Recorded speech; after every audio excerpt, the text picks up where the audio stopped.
Han! Çekti! Yok lan! Sağ ol. Canım. Sağ ol. Değişmek demezler. Anso, yo böyle o du tasarruftan gummolat diyene sonra çağlarsa nereye deyip demetti mi neyle ayttın sonra. Ben de vermez ellemeden de yani yok. Ölümse diyen. Aydadım gelen oklar. Allah.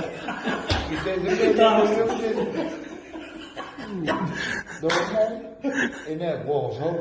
Gidelim gelen yürüyüşe. Çağlar bakın ne oldu diye. Kaçı boğul. Ağamaydım attığını.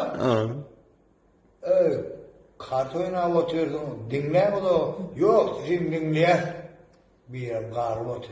Evet oturuyorum ben. Buyurun bak. Otelde bir ağam bana da bir boysana hol diyor. Ola araya çocuğum. Kart oynuyor. Başlayan aydım ha. Başlayan ağam bana üstüm oluyor dedim.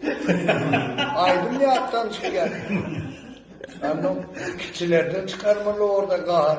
Gömmet koyacağım. Sen aydın, benim aydınlık. Yok lan!